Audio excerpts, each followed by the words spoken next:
Welcome to Table Flippers Podcast, an outreach of Greater Works Christian Church here in Lancaster, California. I am your host, Robert Enos.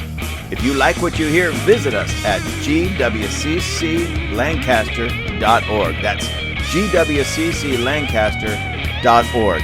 Find the Table Flippers link, click on it, and you'll get to our merchandise. Now, get ready for a huge dose of truth and a huge dose of common sense. Good day, ladies and gentlemen. I'm glad that I can be back here with you, and I am so happy that you have tuned in to this episode. Even though we're not directly in front of one another, I have really grown in my appreciation for each and every one of you. Every one of you that listens to these podcasts, even if you don't like them, if you disagree, I just appreciate that you listen, because this is, we're exercising our First Amendment rights in the free exchange of ideas in civil conversation, and I do appreciate that. So I appreciate you tuning in, even if you throw stuff at your whatever you're listening on, your radio, your stereo, if you're throwing, or your phone, if you're throwing your phone across the room or whatever. I apologize for that, but nonetheless, I do appreciate you tuning in, and that's why I invite all of you to at least email me, so that share with me your agreements, share with me your disagreements, and maybe by doing that, I will know this: I can certainly learn. Even if I don't fully agree with what you're writing to me or what you're trying to tell me, I can at least learn from it. Just like these, you still may walk away in disagreement with me, but you might learn something. Well, you will learn something. If nothing else, you'll at least learn what myself and people like me, the way we think, some of the things that we believe. So, again, thank you so much for tuning in and being one of my adoring fans. Today, I want to, at least for this episode, I'm going to do something just a tad bit different. I just want to give a kind of a shout out, as they would say. I'm a little old to be using this modern lingo, but I'm going to do my best so that I can fit in with the younger crowd. I'm doing my best to have my good radio voice. Anyways, I do want to give a shout out to a bunch of people. A huge thank you. And ladies and gentlemen, before I start this, if I were to sit down and make a list and try to do an episode on all the people that have impacted me in a positive manner, even in the last year, well, I wouldn't have enough time to name all the names and tell you what and why and how they've impacted me, in a positive manner. So I want to apologize right up front. This is certainly not an exhaustive list of the people that have really impacted me in a positive manner and helped to, whether it be changing my life or strengthening some area in my life, or teaching me, training me, or speaking something into my life that will keep me from going off course and keep me on course, and a myriad of other things, positive, of course. So as I get into this, please forgive me if you feel like your name should be in here. If you've made a positive impact on my life, your name certainly belongs here. This is just mainly for time and to keep this somewhat concise, just to give an idea, because I also want to use this as a training tool, or, if you will, for anybody else out there that might be struggling in any area.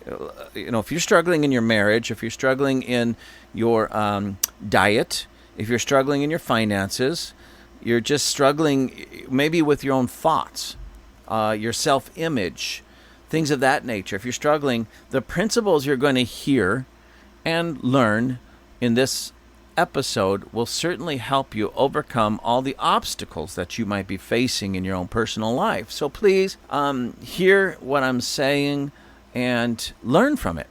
But I want to start with reading a quote from John C. Maxwell. And I think many of you have probably at least heard of John Maxwell. Some of you have read his books. If you haven't read any of his books, please pick up some of his books and material. John, John, C, just the letter C, Maxwell, Maxwell, phenomenal teacher and trainer and mentor on becoming a better leader, Well, really becoming a better you, which, again, also includes becoming a better leader, better in business, better in ministry, better in life, better in your relationships. And what he teaches, all the principles that he teaches can be applied in so many, actually every area of your life.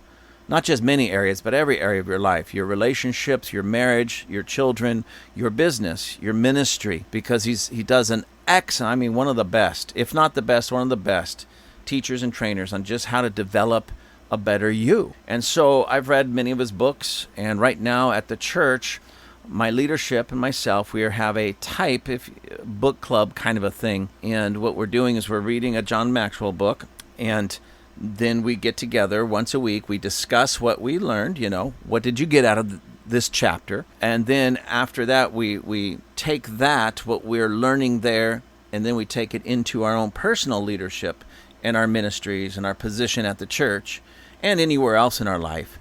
And we're going to be developing not only ourselves personally more and more and more, but the actual leadership of the church. So anyways, let me again start off with this John Maxwell quote. He says, if you have great people around you, they will take you higher than your dream will. Leaders are never self-made. Those closest to you determine your level of success. So choosing the right companions as partners in pursuit of your vision is an important decision. My advice is to surround yourself with talented people who will challenge you, help you grow, and inspire you to maximize your potential.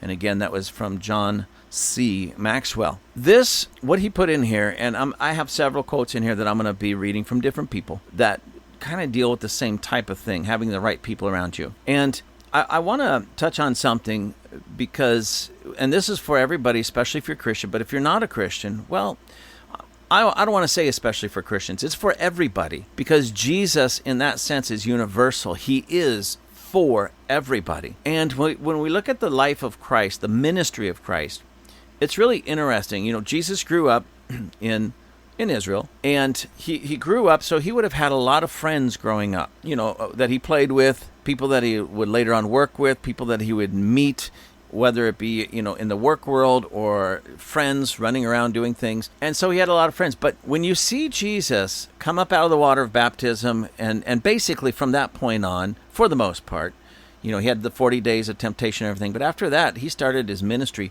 and he started calling together his disciples. We know them, the 12 disciples. And he brought them closer to him than anybody else. And maybe some of those people, some of those disciples, 1, 2, whatever, he kind of knew earlier, maybe had, I wouldn't say run-ins, like it was a negative thing, but maybe knew them somehow. But it doesn't really make it super clear. So my point is that Jesus, even though he had friends, or people that he would consider friends, when it came time to start his ministry, he had to surround himself with a certain group of people. And even though he was Jesus, the Son of the living God, he had to surround himself with the right people. And those people became, as we know them, the 12 disciples. And then those 12 disciples became the 12 apostles. Now, we do know that Judas went out after betraying Jesus, killed himself. He was replaced with Matthias in the apostleship. But as far as the disciples, we know those 12 disciples, and they came close to Jesus. But what's interesting about that is there was 3, Peter, James, and John, that were even closer to Jesus than the other 9. They were all close to him. They all followed him, went with him everywhere during his 3.5-year ministry. But Peter, James, and John were those that Jesus brought even closer to him. So when there were certain things that Jesus did, like when he went up on the mountain, transfigured before those 3, Moses and Elijah came and met with him, it was only Peter, James, and John. When there were certain healings or certain deliverances that must take place, Jesus would only take Peter, James, and John. So he had the 12 around him, but he had 3 around him of that 12 that were even closer. And what's interesting is Jesus also had thousands that followed him. We sometimes forget about this, but Jesus literally had thousands of people that followed him. There's 2 stories in the Bible, one where Jesus feeds 5,000. And we tend to focus on that number, and that's a pretty good number. especially for people to follow around Jesus, it says, for at least 3 days, listening to his teaching, receiving, watching the miracles, receiving healing and the miracles themselves. And then he says, oh, they're hungry, let's feed them. And it says there's 5,000.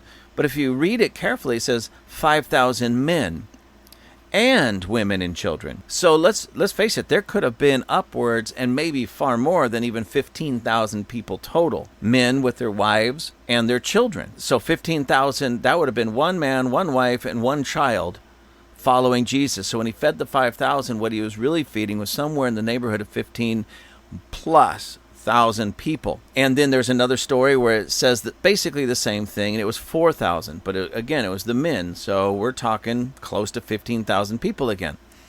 Now, the reason I point that out is even though Jesus had thousands of followers in that regard, he only had 12 disciples, and then 3 that were what we might call his inner circle. He had 12 friends, thousands of acquaintances, 12 friends, and 3 inner circle people that had his heart in that regard. Now, the reason I point that out is because there's another passage in the Bible that I believe it's in Proverbs that says, a man of many friends comes to ruin. And we in the modern world, especially in the modern Christian world, we think that we're supposed to be friends. Now, please listen to me and hear what I'm saying before you start throwing the phone or throwing things at your listening device. We think we have to be friends with everybody, and that's just not simply true. We should be friendly to everybody. We should be kind to everybody. We should do our best to be kind, gentle, friendly to everybody. In other words, everyone that we come in contact with should be an acquaintance of great importance to us. But a friend is someone that is much more dear to heart, someone that you've become more intimate with. And I'm not talking about sexual intimacy. I'm just talking about more about that person than the average Joe knows, and they know more about you than the average Joe knows, because you've taken time to sit down, spend time with each other, talk with one another, share with one another. And that should, literally, Jesus only had 12. So that group, for any human being, if it goes beyond, say, 15 people, we try to maintain that kind of level of friendship with more than 15 people, we're going to burn ourselves out, and in the end, we will be hurt by it, okay? So if you keep it a good, say 10 to 15 very tops, Jesus had 12, so 10 to 15 tops of what you could say, that's my friend, my intimate friend. But even then, out of that circle of people, you're only going to have 3 to maybe 5 super close friends with that deep, deep heart connection, where, like the Bible says, there is a friend that sticks closer than a brother. You have friends, but then there's those friends that stick closer to a brother. Those are the people that you can absolutely 100% trust with anything and everything in your life, regardless of what it is, and vice versa. And that's usually right around 3, so no more than 5. Anything else, when we try to expand on that number, it begins to break down and hurt us more than help us. Okay? So the reason I'm pointing this out is, just like Jesus, he hand-selected them. He found the people, just not that were producing great things in the moment. I mean, I'm sure they were to some degree, but that had a teachable spirit and potential to do great things. And they helped him, and he helped them. Now, I'm telling you this because I want to just share out of my own life, give you some testimony, if you will, from my own life based upon this. I did not really do this. Most of this has been on accident on my part, but I am surrounded by some of the world's greatest people. A long time ago, I knew that I was called into ministry. I knew that God was telling me, I want you to, go into ministry, plant a church, and do this. And I didn't want to. I fought it. It wasn't that I didn't want ministry. I just didn't want the type of ministry that from, pioneering, ground up kind of ministry that God was calling me to. And I threw out every excuse in the world that I could think of to excuse me from being obedient to the Lord. and none of it worked. So I was just kind of complaining to God, I don't want to do this because, I've seen church politics. I've seen all the nonsense in church. I've seen it, and in business as well. I've seen so much nonsense, person to person, people to people, and all that, leader to people and all that. And I didn't want to be any part of it. I just didn't want it. I just wanted to be one of those traveling ministers that, as we would say in evangelistic circles, I wanted to be able to blow in, blow up, blow out, and let the pastor deal with the mess. But God wasn't calling me to that only. Yes, I've done some traveling, but I also pioneered a church. My wife and I pioneered a church here, greatest church in the world, Greater Works Christian Church. And I don't apologize, nor do I joke when I say that. We're the greatest church in the world because of the people that God brought to us. Because in my complaining to God, Lord, people do this, people do that, people backstab, people hurt, people blah, blah, blah, blah, blah, blah. And that's pretty much the way God was treating.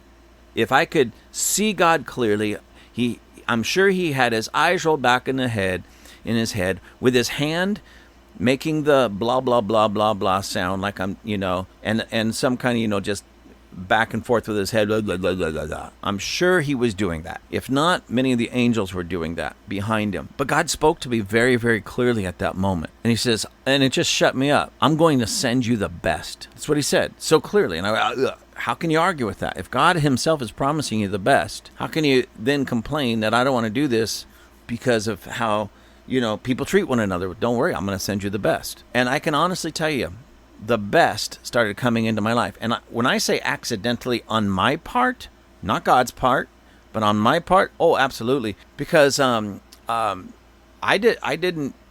just be honest with you, I really don't know how in myself. I'm learning. I'm a lot better now than I was, but I don't really know how to seek out and find that great person, and then, not just that, then make that connection. I can see great people. I can see great potential in people. I do have that gift. I could see and discern great potential in people, and I can even, you can see when people are doing great things. I just don't have the ability. When I've tried it, I've always failed to really make that connection in myself. Like, hey, I want that person around me, or I want to be around them. And it always breaks down because I'm just not good at that. I'm very, very awkward in that. Socially, awkward and everything else. Culturally, socially, economically, whatever. I'm just awkward in that area. And I admit it. It took me a long time to be able to admit it. But one of the reasons why it's easier now to admit it is because God's just done it himself in spite of my awkwardness, in spite of my lack of ability in that area. My wife always told me, you need to read that book, How to Make Friends and Influence People. But she would usually say it in kind of a snide, cutting way. So I never did because I didn't want to give her the pleasure. But nonetheless, I probably should have, because I could have learned from it. But again, let me get back to this. God has really put some great people around me. Great people around me. And again, I don't have time really to give all the names, but I'm going to give a few names, okay? And this is not an exhaustive list. Please, ladies and gentlemen, forgive me, and especially if you're listening to it and you feel like you should be on this list, you probably should. I was thinking of people that I work the closest with, and people that I know I have the ability to say their name in this podcast. So there's some people that I wanted on the list, but I didn't say, hey, I didn't ask them, can I use your name in this episode? Because maybe they wouldn't want to for one reason or another. But I want to start off, number one, with my wife. Here's a beautiful woman that really gets on my nerves a lot, and I say that somewhat jokingly and yet not jokingly. And the reason I say she gets on my nerves, because she does, but in a good way, in a very good way. She's, when I've always knew this of her, and I say this to her all the time, when you really set your heart to something,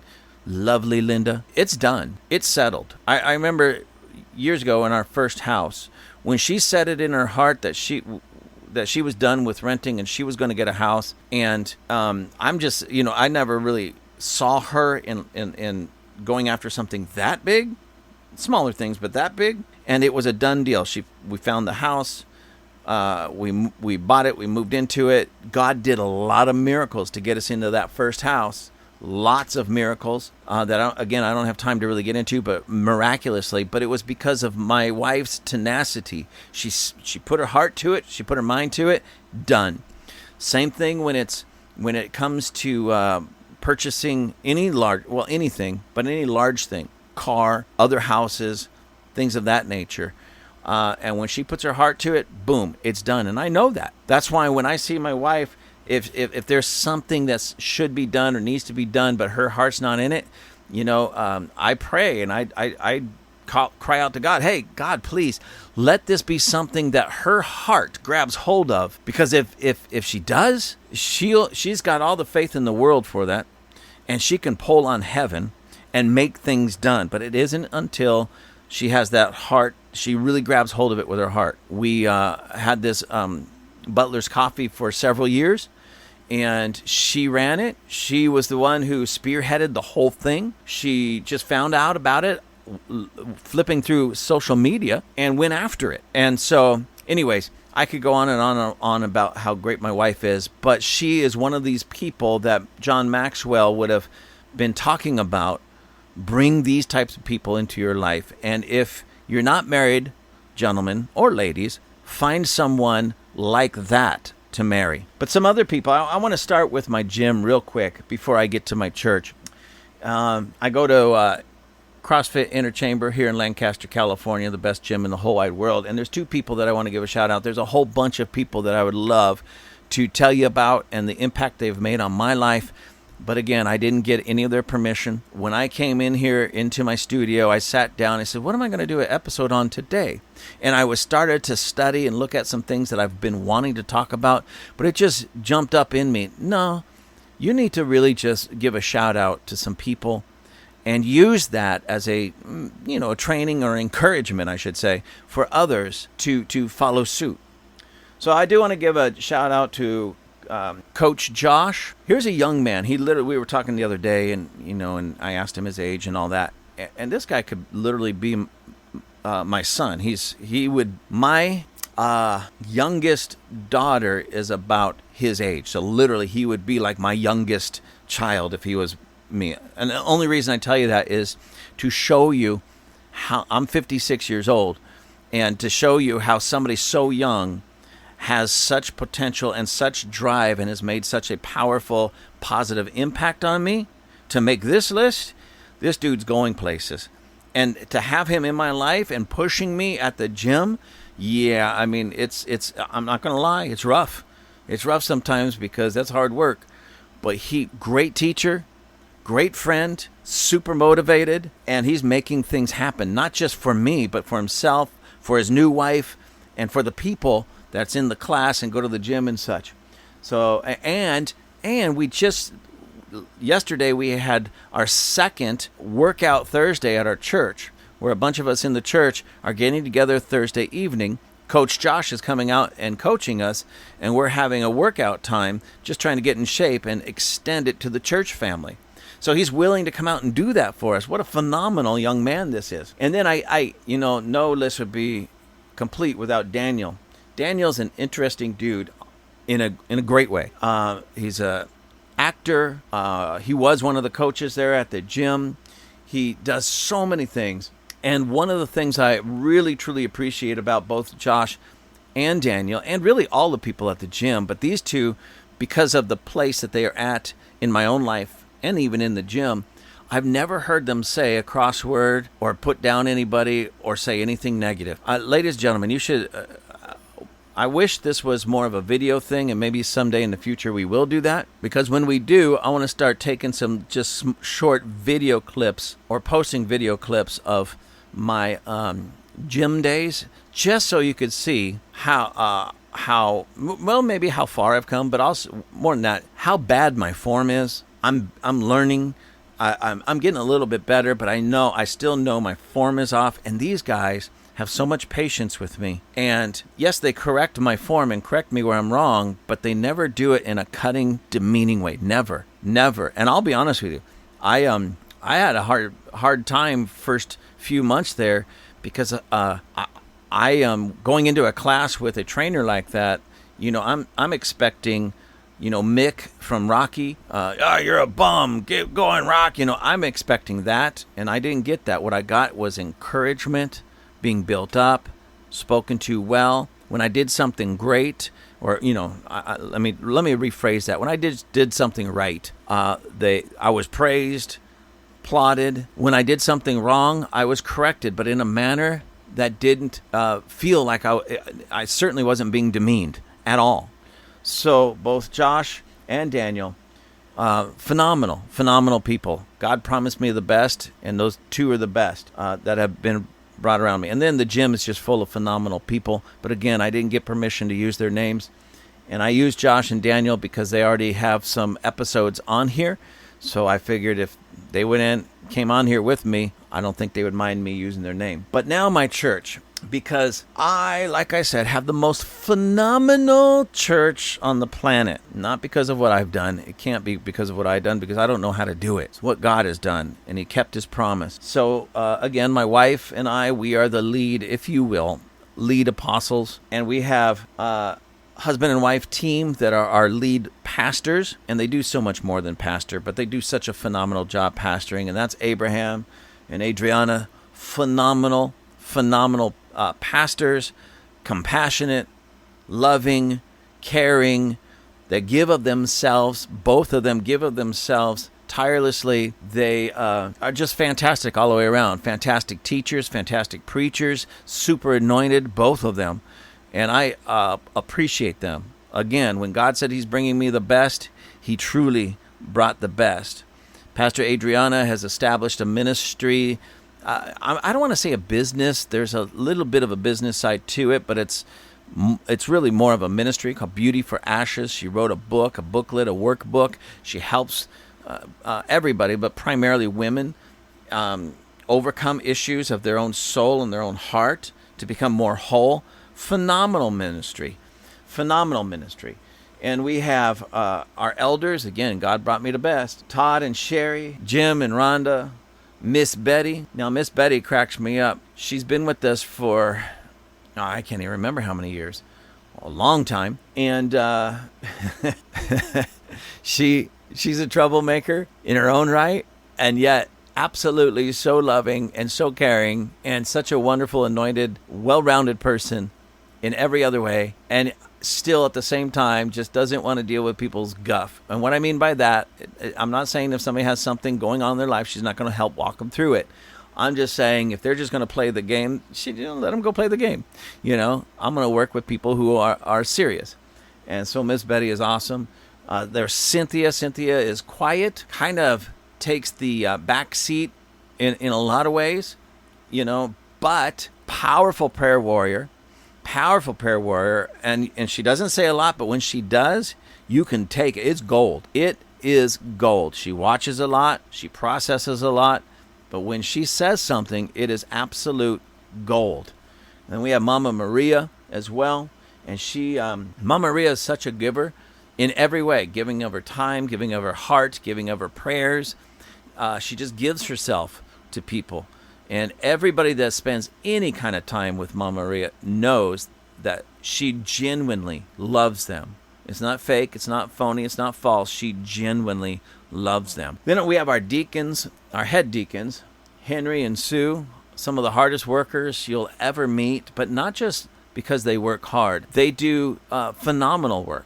Miss Sue, I call her Miss Sue. Miss Sue has an event planning business, and she is absolutely spectacular. She can take what basically amounts to one of those big white tents, almost not quite a circus tent, but one of those big white event tents that are just kind of plain Jane, and make it look like just a beautiful ballroom for weddings and things of that nature, any kind of party.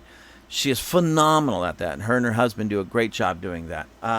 Then we have, we have our youth group leaders, Angel and Anna, both spectacular power couple doing a great work with our teens. We have Camp Click. That's kind of like a middle school. Yeah, I guess. No, maybe a little bit younger. Ladies and gentlemen, you have to forgive me. I see these people. I see all these kids. I see them running around, and I don't even know what age group or anything like that. Anyways, Camp Click is that middle group, and that ministry is run by Jose and Jackie. And then we have Little Lambs, and that's for the little ones, like a nursery, the little ones, toddlers and to infants. And that's run by Heidi and Mama Maria, they work together with that, with their teachers. And again, I wish I could get through everybody's names in here. But my point is, these are some of the most fantastic people in the world. Phenomenal. I have no problem telling people I have the greatest church in the world. And it's not because of me, please. I'm bragging, absolutely. Yes, I am bragging. Number one, I'm bragging on my God, because he promised and he's fulfilling his promise. But I'm also bragging upon the people that God brought me. It's not me. I didn't do it. Trust me. I'm not saying this to even try to sound like, oh, I'm just being so humble. No, I'm just telling you the truth. I know my limitations. I know where I mess up. But God did not mess up, and he brought me the best, not because I even deserved it, but because he promised it. So, ladies and gentlemen, if you want to meet some phenomenal, great people, come to Greater Works Christian Church. You can only meet all these great people, but you can even meet me.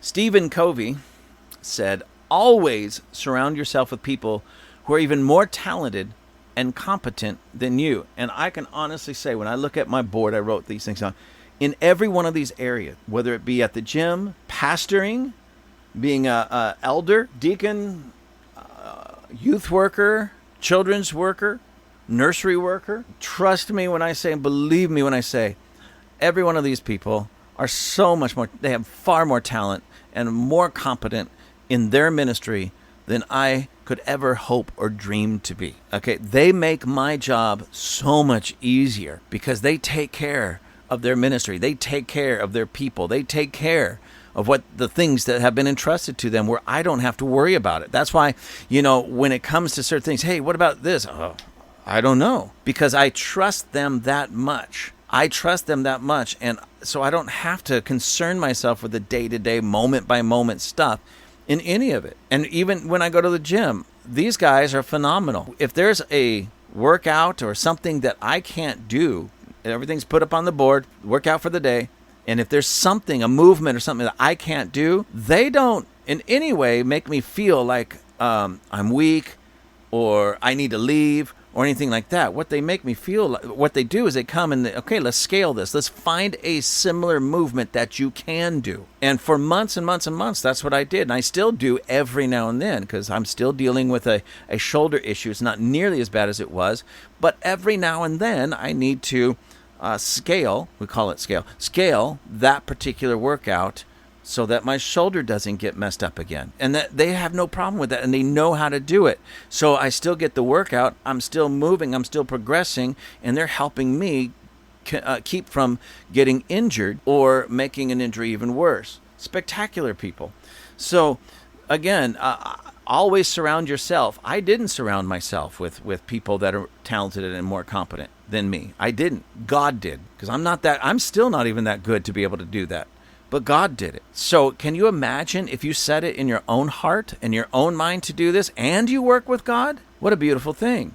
Mark Twain, of all people, Mark Twain said this, keep away from people who try to belittle your ambitions. Small people always do that, but the really great people make you feel that you too can become great. So take some advice or take this from Mark Twain by surrounding yourself with people and staying near to people that are going to build you up and not tear you down. That will speak well of you and speak positive in your life, not negative. Because when you can learn to do that, when you have those types of people around you, you're going to go somewhere. You're going to grow.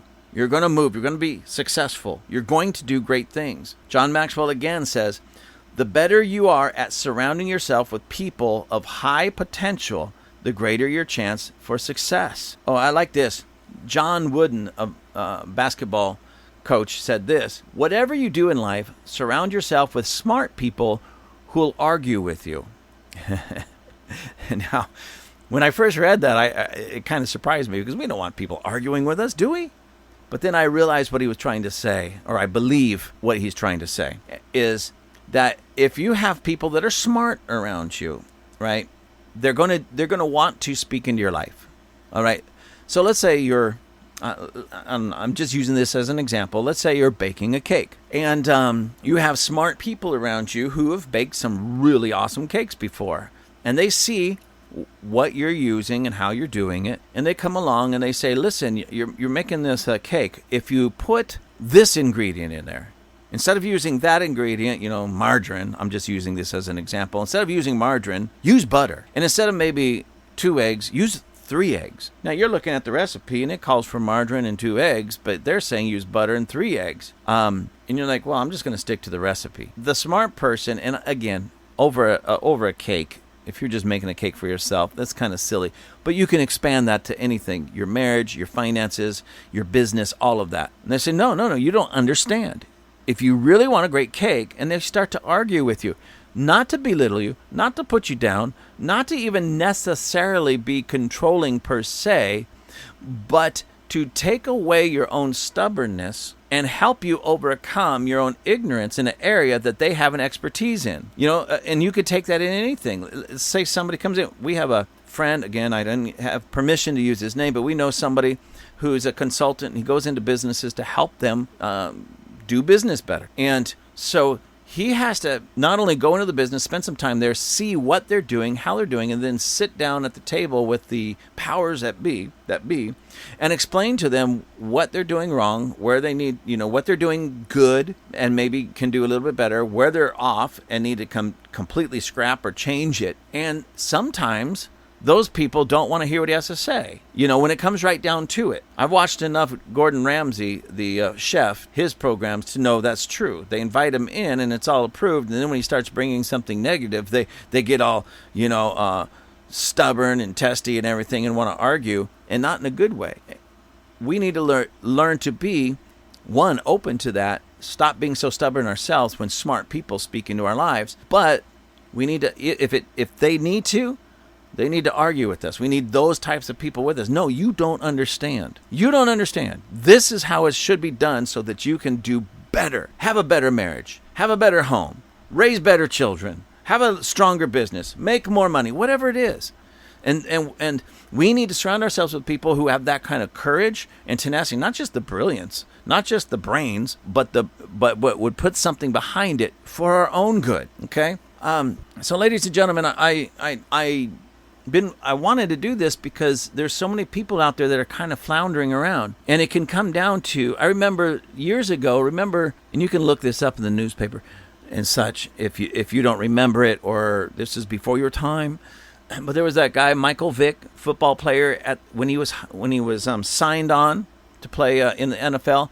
I believe at that time he was the most highly paid football player in the NFL. It was over $100 million, if I remember correctly, but it doesn't matter. And what happened was he got busted in a dogfighting ring scheme. And you would think, how is this guy who's making that kind of money, living his dream, be doing something like that, dogfighting? I mean, such a low level, disgusting thing for somebody, especially who's making that kind of money in the NFL, to play a game. Well, what it came down to is he didn't cut off the people that weren't going where he was going. He came out of that kind of lifestyle, out of that kind of neighborhood, out of that. He had a chance for the big times, and I believe he was rehired. He went to prison, ladies and gentlemen, but when he came out, I believe somebody hired or signed him up again. But why did he, something so low level, so, I don't know. That's like, it's not just illegal. That's the type of things, it's like midnight fight club kind of a thing for extra cash. It's not only just that it's illegal, it's like that's what the lower end of our cultures and society do. All right? Playing football for $100 million, that's what the upper end does.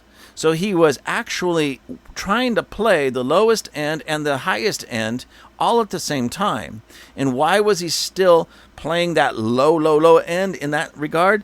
Because he didn't learn how to cut off the people that were still in that and refused to move up the ladder with him. He should have said goodbye a long time ago. But because he didn't and he couldn't, it drug him down and sent him to prison. Just like Jesus, ladies and gentlemen, you notice he didn't surround himself, the 12 disciples, with 12 buddies that he grew up with and went to high school with, people from his own neighborhood. He found people that were going to help him get to where he knew he needed to be, and people he could help them get where they needed to be. And it became a win-win, so to speak, for both of them, because they were both moving up the ladder, so to speak. But Michael Vick couldn't do that, and he paid the ultimate price. Now, my point on all that is you've got to be strong enough and willing enough that if you have to, I'm not going to tell you to cut off family or even close friends. What I'm going to tell you, though, is you've got to learn where to put people in your life, even if they share your last name, even if you grew up with them. If they're not going where you're going or where you want to go, you need to learn to put them somewhere else in your life. They're not your 12, and they certainly aren't your immediate 3. And because if you try to keep them there, they will bring you down. And one of the things that I also tell people all the time, well, maybe not all the time, but when these types of discussions come up, I tell them this. You don't go to a broke person to get financial advice. So if you want to grow financially, go find somebody that's already done what you are seeking to do, already achieved what you want to achieve, and ask them, how did you do that? And beyond that, not only how did you do that, because they might give you the 30-second pat answer. Get to know them, walk with them, talk with them, see what they've done, see how they do. I remember this movie, I forget the name of the movie, it was Harrison Ford. I want to say the title of it was Karina, something like that. Anyways, Harrison Ford was in it. And Harrison Ford played the part of an extremely wealthy person. And he had a chauffeur that drove him everywhere. And at one point, the chauffeur's daughter comes into town, and the chauffeur says, hey, I want to give you something. And he gives her $2 million, or a bank account, whatever. I think it was $2 million. And when this movie was made, $2 million was actually a lot of money. And she's like, how did you get this kind of money just driving him around? Well, he did something. He sat in the front seat with this wealthy dude sitting in the back seat.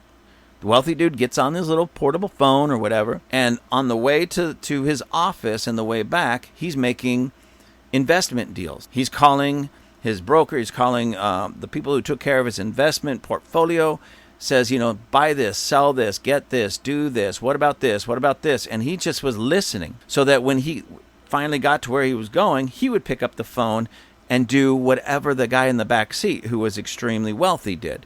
He didn't have as much to do or work with as the guy in the back seat, but it worked. It worked. In other words, he wanted to make some money, turn his money, invest it wisely, and have more money, and it worked. Why? Because he was following the lead of the best. So if you want to increase your portfolio, then learn from people who have already done it and follow their example and follow their lead. Don't go find somebody that's broke and doesn't have any money in the bank or doesn't invest much or hasn't had any success. Follow somebody who's been successful. Same thing. If you want to go to the gym and get in shape, listen, don't go find people that are out of shape and say, hey, how do I get in shape? They don't know, or they would have already done it. Find somebody who's done it. Find somebody who's doing it. If you want to look like, Arnold Schwarzenegger back in the day, then you got to find people that are doing that. If you want to learn how to run, I don't even know who the good runners are. There was a gentleman years ago, Jim Fixx, that was a runner. His diet was terrible. It finally killed him. But as far as the running aspect, he was spot on. You learn from people like that.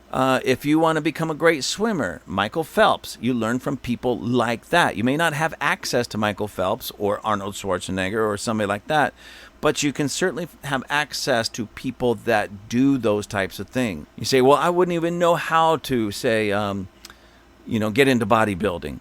Okay, go find a bodybuilding gym and walk in there, sign up, and just start going every day and just mimic what the other guys are doing. You're not going to do it on the same level they're doing it, but you can start doing it. Hey, how do you do this? Hey, most guys in the gym, not all, but most guys in the gym are happy to share what they know with anybody and everybody, all right? If you want to lose weight, I don't want to paint any picture or say anything that might seem offensive, but I'll put it this way. Just find somebody who's already at the basic body type and weight that you want to get to and say, how do you do this? Especially if you know somebody that has the before and after story, find them. And I can go through a myriad of things. You want a good marriage? Go find somebody who has a good marriage. You want to know how to raise your children because you don't want your kids growing up and getting involved in all the mess? Well, go find somebody who raised up good children and ask them, what do you do? And do your best to keep that door of communication open so that if you're going through something with your children, you can make that quick phone call. Hey, my kid was half hour late. We have this curfew. They know. What should I do? And you bounce it off of them, those types of things.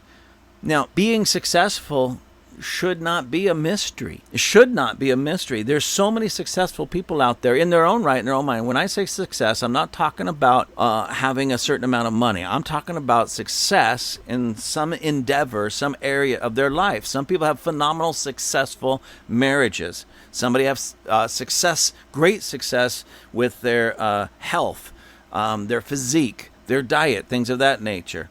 Learn from the successful. And one of the best ways to be successful is to surround yourself with successful people that have done or are doing what you want to achieve. Henry Cloud said this: if you want to become healthy, you have to surround yourself with a group of people that are getting healthy, and you have to be connected to a community that is doing what you want to do. This is when I say our church is the greatest church in the world. Listen, I'm not even trying to give a hard sell in our church. I'm just telling you the truth. If you want to surround yourself automatically with a group of people that are phenomenal and fantastic and great, then come to the church. Come to Greater Works Christian Church here in Lancaster, California. It's just... there's something that God has done, and God has done it, not me. God has done it. And when people come in and get locked into the church, into Greater Works, and other churches are like this, I'm just bragging about my church because I've watched it over and over and over and again. But when people come in and get locked in, when I say locked in, I mean they make a heart decision to be there. That's their home church, and they're there week after week after week after week. They begin to apply what's being taught, what's given them. They begin to receive from the anointing in the house from God, but that's in the house, and from the other people in the church, and they can't do anything but grow and go up the ladder, so to speak. So listen, ladies and gentlemen, you really want to achieve success, you want a better life, you want a more healthy life, and I say this in every area: surround yourself with people that are doing what you want to do or have done what you want to do, or at least people that are moving in the same direction you're moving and having some success in it. Surround yourself with those types of people that you find great potential in, people that really will build you up and speak well not only of you but to you, and that will encourage you and build you up. Let me tell you, there's no end to what you can accomplish if you surround yourself with the right people. So here's some homework for you if you want some homework. Really do some searching in your own heart, your own life. Look at the people that are around you, the closest people, the people that help or keep you from making the decisions that you make. Because some people will speak into your life and help you make decisions, and it's not always the right one. Some people will speak into your life and keep you from making decisions that you should have made. Really be honest with yourself about that.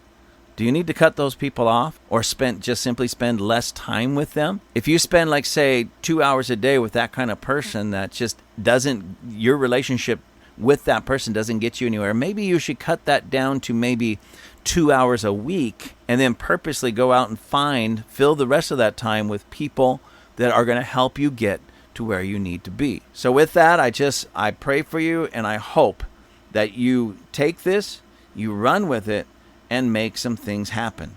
Hey, why didn't I make the list? Chippy is number 1. I'm out of here. Thank you for joining us at Table Flippers. I truly appreciate you. You can write me at gwccrobert@gmail.com. That's gwccrobert@gmail.com. Please let me know how I'm doing. Remember to pick up some of our merchandise. You can find the link at gwcclancaster.org. That's gwcclancaster.org. Until next time, be continually blessed.